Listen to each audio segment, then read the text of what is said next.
जय माँ स्कंद माता। आप हो शक्ति की धार। आपकी कृपा से हमारा जीवन सुख समृद्ध हो जाए। आपकी पूजा से हमारा जीवन संकट मुक्त हो जाए। जय माता दी। आप सभी को नवरात्रि के 5वें दिन की ढेर सारी शुभकामनाएं। आज के इस वीडियो में आप सुनेंगे माँ स्कंद माता की संपूर्ण कथा। देवासुर संग्राम के सेनापति भगवान स्कंद यानी भगवान कार्तिकेय जी की माता होने के कारण इन्हें स्कंद माता के नाम से जाना जाता है। ये देवी शक्ति और सुख का एहसास कराती हैं। स्कंद माता सूर्य मंडल की अधिष्ठात्री देवी हैं। इसी कारण इनके चेहरे पर तेज विद्यमान है। इनका वर्ण शुभ्र है। भगवान स्कंद को बाल रूप में गोद में बिठाए हुए ये देवी वात्सल्य से ओतप्रोत हैं। माँ की उपासना के साथ ही भगवान स्कंद की उपासना स्वयं ही पूर्ण हो जाती है, क्योंकि भगवान बाल स्वरूप में सदा ही अपनी माँ की गोद में विराजते रहते हैं। भव सागर के दुखों से मुक्ति पाने के लिए इससे दूसरा सुलभ साधन कोई नहीं है। स्कंद माता कमल के आसन पर विराजमान रहती हैं, इसलिए इन्हें पद्मासना देवी भी कहते हैं। इनका वाहन भी सिंह है। इन्हें कल्याणकारी शक्ति की अधिष्ठात्री भी कहा जाता है। इन देवी की 4 भुजाएं हैं। दाईं तरफ की ऊपर वाली भुजा से इन्होंने भगवान स्कंद को गोद में पकड़ा हुआ है। नीचे वाली भुजा में कमल का पुष्प धारण किया हुआ है। बाईं तरफ ऊपर वाली भुजा में वर मुद्रा में है और नीचे वाली भुजा में कमल का पुष्प है। देवासुर संग्राम में तारकासुर नाम के दैत्य का वध करने के लिए ही भगवान स्कंद की उत्पत्ति हुई थी। प्राचीन कथा के अनुसार कार्तिकेय जी का जन्म भगवान शिव और देवी पार्वती से दूर सरकंडे के एक वन में हुआ था। उस बालक के 6 मुख थे। उस वन में कृतिकाएं रहती थीं। कृतिकाओं को जब वह 6 मुख वाला बालक मिला तब उन्होंने उसका पालन किया था। इसी वजह से बालक का नाम कार्तिकेय पड़ गया। भगवान शिव और देवी पार्वती से दूर रहकर वह बालक अब बड़ा होने लगा। कृतिकाएं बहुत अच्छी तरह से बालक का ध्यान रखती थीं। एक दिन शिव जी को अपनी संतान के बारे में पता चला। संतान के बारे में जानकारी मिलते ही शिव जी ने अपने सेवकों को तुरंत ही सरकंडे के वन में भेजा और बालक को लेकर आने के लिए कहा। शिव जी के दूत वीरभद्र, विशालाक्ष, शंभुकर्ण, नंदीश्वर, गोकर्णाक्ष, दधिमुख आदि सरकंडे के वन में पहुंचे और कृतिकाओं के साथ कार्तिकेय स्वामी जी को लेकर शिव जी के पास वापस लौट आए। कार्तिकेय जी कैलाश पर्वत पर पहुंचे तो सभी बहुत प्रसन्न हुए। शिव जी और देवी पार्वती ने बालक को गले से लगाया और उसे बताया कि तुम हमारी संतान हो। शिव जी पार्वती जी ने कार्तिकेय को परिवार का महत्व समझाया और परिवार के साथ ही समाज की भलाई के लिए काम करने की सीख दी। तब शिव जी ने कार्तिकेय जी से कहा कि तुम बहुत वीर हो, इसलिए पुत्र आज से तुम्हें देवताओं का सेनापति नियुक्त किया जा रहा है। उस समय तारकासुर नाम के दैत्य ने बड़ा आतंक मचा रखा था और उसे वरदान मिला हुआ था कि उसका वध भगवान शिव के पुत्र द्वारा ही होगा। जब कार्तिकेय जी देवताओं के सेनापति बने तब उन्होंने तारकासुर का वध किया था। माँ भगवती के स्कंद माता स्वरूप की असली पहचान उनके पुत्र स्कंद की वजह से ही है और संतानहीन दंपतियों को खास तौर पर आज के दिन स्कंद माता की पूजा अवश्य करनी चाहिए। स्कंद माता की कृपा से निसंतानों को संतान सुख मिलता है और संतान से जुड़ी समस्याएं भी दूर हो जाती हैं। प्रिय श्रोताओ, आप सुनिए महिषासुर मर्दिनी स्तोत्र का हिंदी अनुवाद। हे हिमालय राज की पुत्री, हे गिरिजा देवी, विश्व को आनंदित करने वाली देवी, नंदीगणों द्वारा पूजित गिरिश्रेष्ठ विंध्याचल के शिखर पर निवास करने वाली देवी, अपनी लीला से भगवान श्री विष्णु को प्रसन्न करने वाली, इंद्रदेव के द्वारा नमस्कृत भगवान नीलकंठ की पत्नी, विश्व में विशाल कुटुंब वाली और विश्व को संपन्नता देने वाली, हे महिषासुर का मर्दन करने वाली भगवती, अपने बालों की लता से आकर्षित करने वाली पर्वत की पुत्री, आपकी जय हो, जय हो, जय हो। देवों को वरदान देने वाली, दुर्धर और दुर्मुख असुरों को मारने वाली और स्वयं में ही हर्षित रहने वाली, तीनों लोकों का पोषण करने वाली, शंकर जी को संतुष्ट करने वाली, पापों को हरने वाली और घोर गर्जना करने वाली, दानवों पर क्रोध करने वाली, अहंकारियों के घमंड को सुखा देने वाली, समुद्र की पुत्री, हे महिषासुर का मर्दन करने वाली, अपने बालों की लता से आकर्षित करने वाली पर्वत की पुत्री, आपकी जय हो, जय हो, जय हो। हे जगत माता, हे मेरी माँ, प्रेम से कदम के वन में वास करने वाली, हास्य भाव में रहने वाली, हिमालय के शिखर पर स्थित, अपने भवन में विराजित, मधु की तरह मधुर, मधु कैटभ का मद नष्ट करने वाली, महिष को विदीर्ण करने वाली, सदा युद्ध में लिप्त रहने वाली, हे महिषासुर का मर्दन करने वाली, अपने बालों की लता से आकर्षित करने वाली पर्वत की पुत्री, आपकी जय हो, जय हो, जय हो। शत्रुओं के हाथियों की सूंड काटने वाली और उनके 100 टुकड़े करने वाली, जिनका सिंह शत्रुओं के हाथियों के सर अलग अलग टुकड़े कर देता है, अपनी भुजाओं के अस्त्रों से चंड और मुंड के शीश काटने वाली, हे महिषासुर का मर्दन करने वाली और अपने बालों की लता से आकर्षित करने वाली पर्वत की पुत्री, आपकी जय हो, जय हो, जय हो। रण में मदोन्मत्त शत्रुओं का वध करने वाली, अजर अविनाशी शक्तियां धारण करने वाली, प्रमथनाथ अर्थात शिवजी की चतुराई जानकर उन्हें अपना दूत बनाने वाली, दुर्मति और बुरे विचार वाले दानव के दूत के प्रस्ताव का अंत करने वाली, हे महिषासुर का मर्दन करने वाली, अपने बालों की लता से आकर्षित करने वाली पर्वत की पुत्री, आपकी जय हो, जय हो, जय हो। शरणागत शत्रुओं की पत्नियों के आग्रह पर उन्हें अभयदान देने वाली, तीनों लोकों को पीड़ित करने वाले, दैत्यों पर प्रहार करने योग्य त्रिशूल धारण करने वाली, देवताओं की दुंदुभी से दुमी दुमी की ध्वनि को सभी दिशाओं में व्याप्त करने वाली, हे महिषासुर का मर्दन करने वाली, अपने बालों की लता से आकर्षित करने वाली पर्वत की पुत्री, आपकी जय हो, जय हो, जय हो।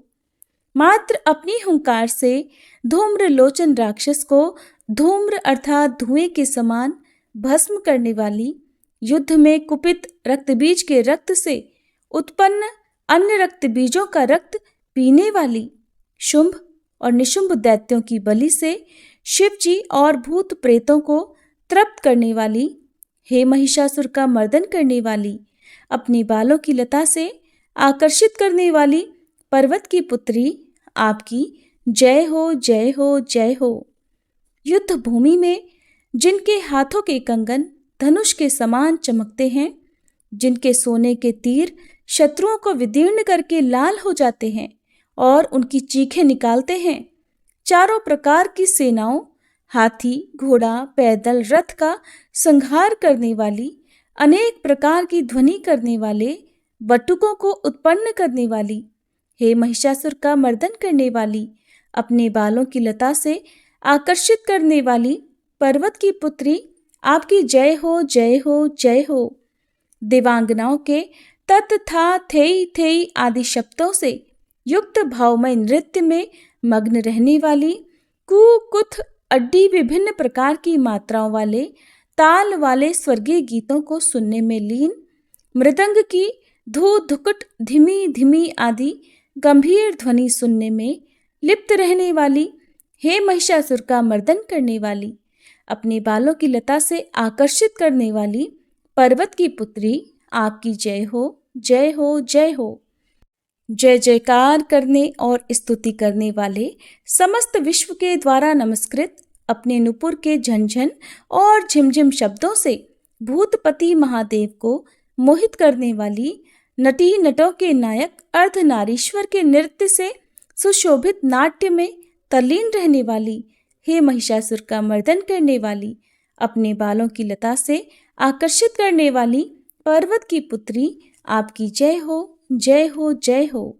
आकर्षक कांति के साथ अति सुंदर मन से युक्त और रात्रि के आश्रय अर्थात चंद्रदेव की आभा को अपने चेहरे की सुंदरता से फीका करने वाली, काले भंवरों के समान सुंदर नेत्रों वाली, हे महिषासुर का मर्दन करने वाली, अपने बालों की लता से आकर्षित करने वाली पर्वत की पुत्री, आपकी जय हो, जय हो, जय हो।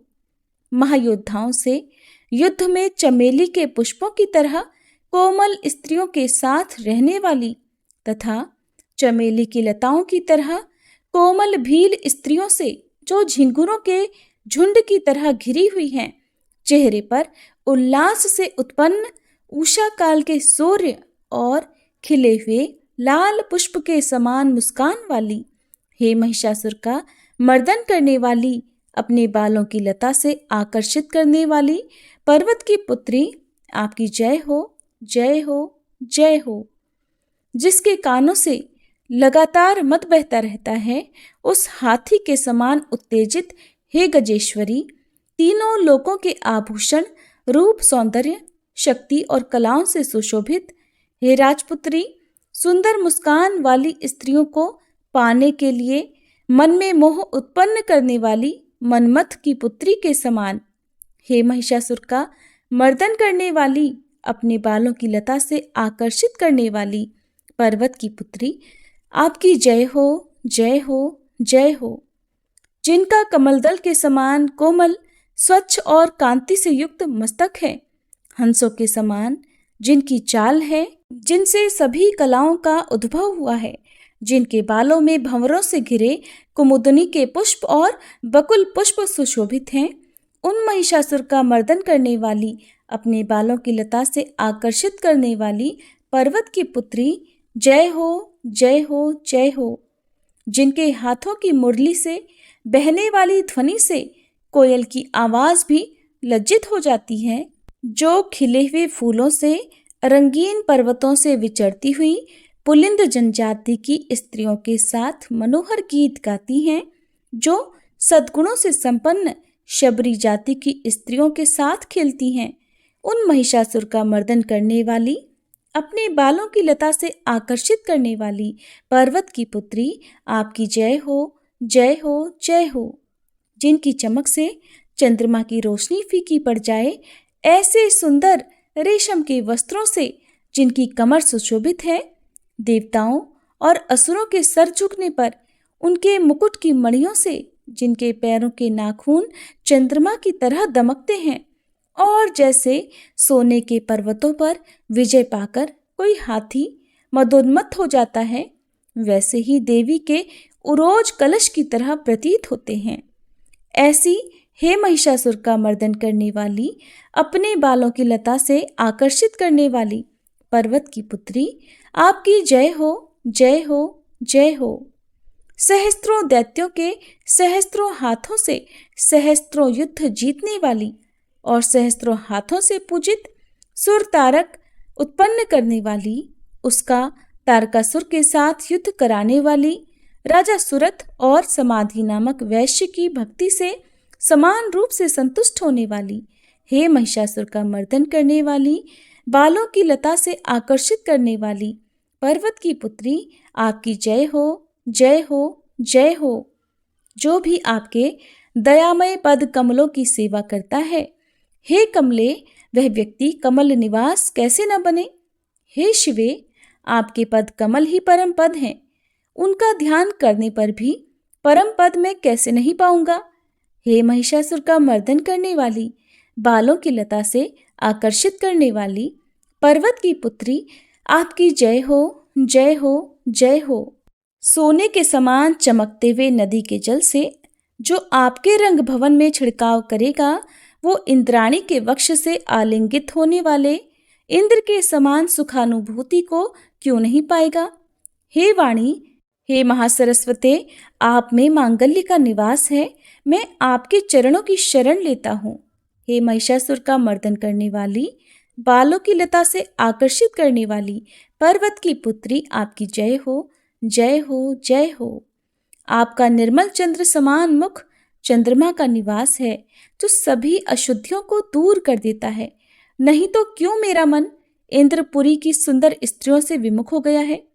मेरे मत के अनुसार आपकी कृपा के बिना शिव नाम के धन की प्राप्ति कैसे संभव हो सकती है। हे महिषासुर का मर्दन करने वाली, बालों की लता से आकर्षित करने वाली पर्वत की पुत्री, आपकी जय हो, जय हो, जय हो। हे दीनों पर दया करने वाली उमा, मुझ पर भी दया कर ही दो। हे जगत जननी, जैसे आप दया की वर्षा करती हो, वैसे ही तीरों की भी वर्षा करती हो। इसलिए इस समय जैसा आपको उचित लगे वैसा करो। मेरे पाप और ताप दूर कर दो।